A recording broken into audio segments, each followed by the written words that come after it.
Hi everyone! Welcome to the Empath Tarot, guys. Another love reading, timeless and general. Take what resonates lang po. Maybe some part of the reading makaresonate kayo, some part of it hindi.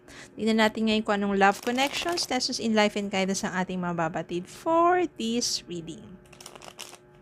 Spirit Guide, ano na naman kaya ang nais niyong ipabati sa aming mga aral at gabay sa buhay pag-ibig, love connections, lessons in life and guidance. Love life, relationship. Spirit, can send me messages. Anong love connections ito? Lessons in life and guidance ang nais yung ipabatid sa amin. Mga aral at gabay sa buhay, pag-ibig.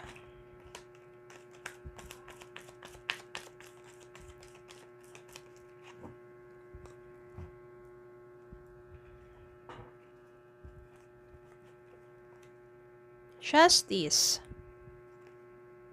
5 of Wands. Knight of Cups. Devil. Wheel of Fortune. Tower. Ace of Swords. Kuha pa tayo. Bottom of the deck, 8 of Cups.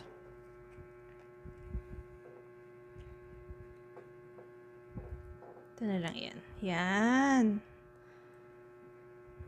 O, alam nyo na dito, meron tayong Tower, Devil, 8 of Cups, 5 of Wands. This is about a relationship na kung saan toxic, wasak na, no? Hindi na magkasundo, at iniwan na ng person nila. Wala na eh. Away na lang ng away eh. Hindi na maayos pa kung ano man yung nasira sa inyong relasyon. Kung ano yung naging damage sa inyong relasyon, tuluyan ng nawasak at iniwan na rin ng person niya. Marami naman kasi talagang dahilan kung bakit ang isang relasyon ay nawawasak. Because ito lang yun eh, you are not in alignment of love. Nandiyan yung overthinking, nandiyan yung mga, marami talagang dahilan. Overthinking, di ba? Jealousy, yung walang tiwala, dudulot na sa mga third party, maraming mga bagay. Yung mga partida, hindi magkasundo, o kayo na rin mismo, yung differences ninyo, yung hindi kayo tugma pa sa inyong intentions and interests with one another. For example, yung isa ay nasa stage of marrying, yung isa naman sa stage of just having fun, wala pang masyadong talagang commitment na ganun, di ba? So, hindi magkatugma. Meron din naman iba, magkalayo talaga o magkaano talaga salungat ng mga idea, mga opinion, mga iniisip. Na pagdating sa mga hindi talaga nagkakasundo, wala, wasak na.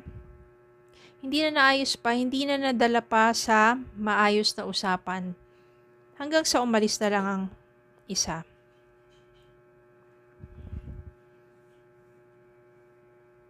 Pero sa pagkakalayo naman na yun ng person na yan,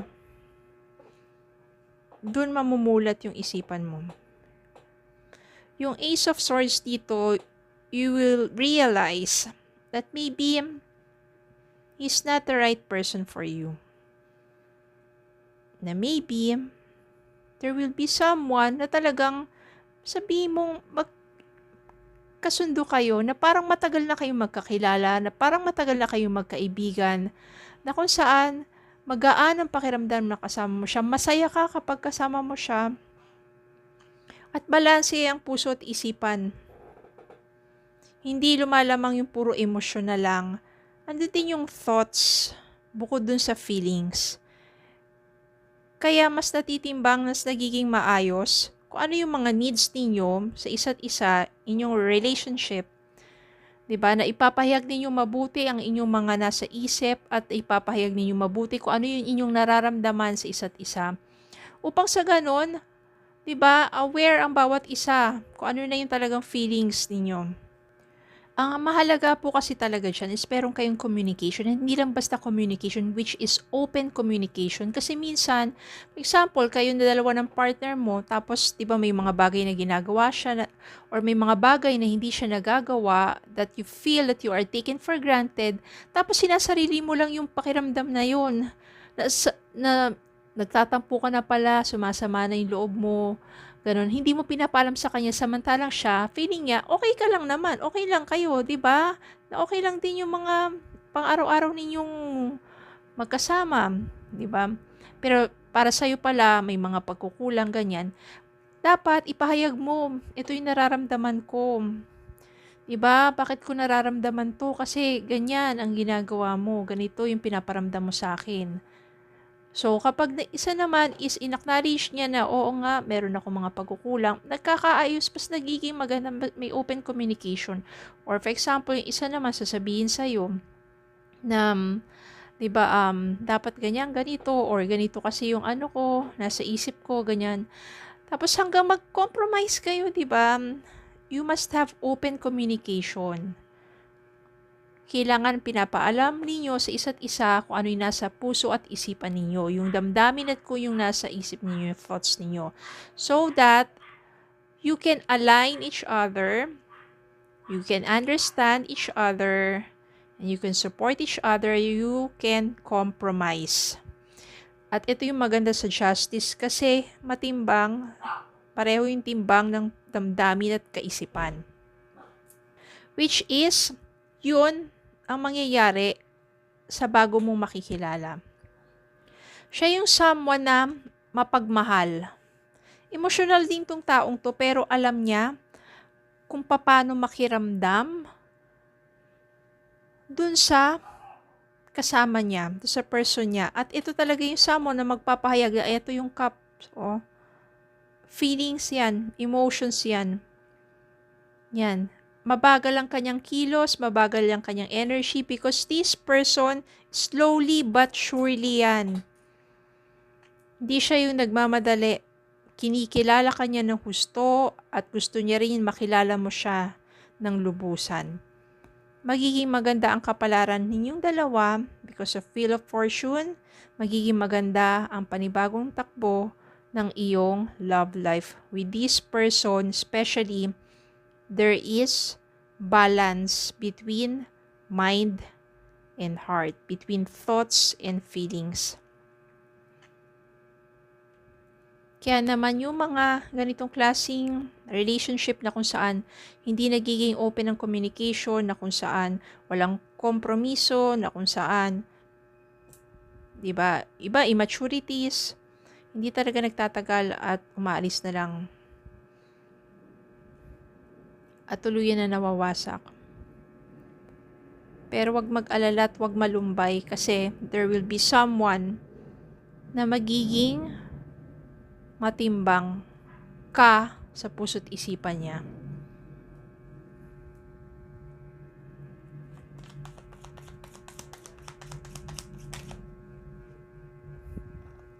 Wow. Nine of Wands, King of Swords, Two of Wands, Ace of Pentacles, Six of Cups. Okay? Una, kasi nasaktan ka eh, di ba? Nanggaling ka doon sa isang failed relationship. Kaya, pakiramdam mo na kailangan mo ng set ka ng boundaries dito sa taong to. Pero, mararamdaman mo na ito yung panibagong pagkakataon na maaring bigyan mo yung sarili mo ng chance at mararamdaman mo na this person is hindi lang siya mapagmahal, kundi sincere din siya sa kanyang mga sinasabi.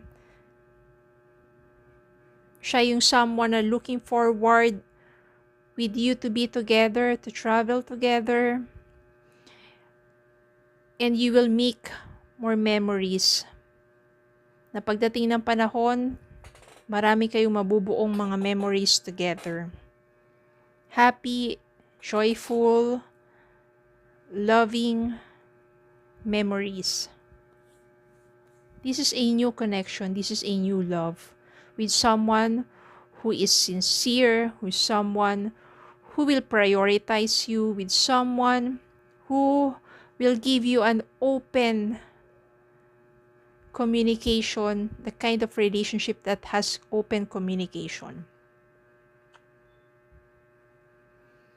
Okay, so yun lang po. Maraming salamat po for watching. Please don't forget to like, share, comment, and subscribe. Follow me on Facebook and TikTok. Have a good day po and God bless.